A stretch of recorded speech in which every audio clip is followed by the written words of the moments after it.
Hi friends, ఈ వీడియోలో ఈజీగా ప్రిన్సెస్ కట్కి పైపింగ్ ఏ విధంగా వేయాలో చూపిస్తున్నాను, చూసేయండి. ఇక్కడ 1.5 ఇంచెస్ తోటి నేను క్రాస్గా కట్ చేసుకొని ప్రిన్సెస్ కట్ ఫ్రంట్ పార్ట్ దానికి మనం ఈ విధంగా జాయింట్ అనేది చేసేసుకోవాలి. ఒక 1/2 ఇంచు ఖర్చుతోటి ఇలా కాట్లు అనేది పెట్టుకోవాలి. ఇలా కాట్ పెట్టుకున్న తర్వాత మనం పైన ఫోల్డింగ్ అనేది చేసేసుకోవాలి. ఒక 1/2 ఇంచు ఈ విధంగా చివరి దాకా స్టిచ్చింగ్ అనేది చేసేసుకోవాలి.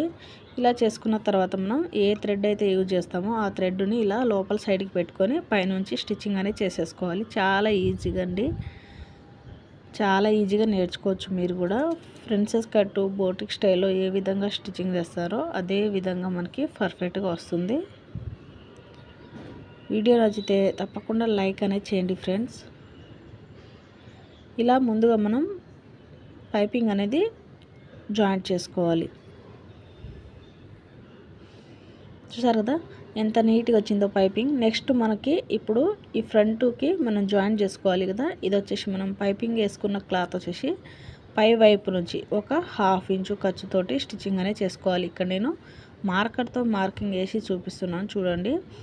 ఇప్పుడు ఈ మనకి క్లాత్ మీద పడకుండా కుట్టు అనేది ఆ థ్రెడ్ పక్క నుంచే స్టిచ్చింగ్ వచ్చేటట్టుగా చూసుకోవాలి. మనం మార్కింగ్ అయితే ఏ విధంగా చేసామో అదే విధంగా క్లాత్ని పెట్టుకుంటూ స్టిచ్చింగ్ అని చేసుకుంటూ రావాలి. ఎక్కడ మనకి ఎక్కువ తక్కువ అనేది రాదండి, చాలా నీట్గా వస్తుంది. ఫినిషింగ్ అయితే సూపర్గా ఉంటుంది. బోటిక్ స్టైల్లో బోటిక్ స్టైల్లో ఎలా ఉంటుందో సేమ్ అదే విధంగా ఉంటుంది. ఇక్కడ ఒక చిన్న డాట్ అనేది వేసుకోండి, పర్ఫెక్ట్గా ఉంటుంది.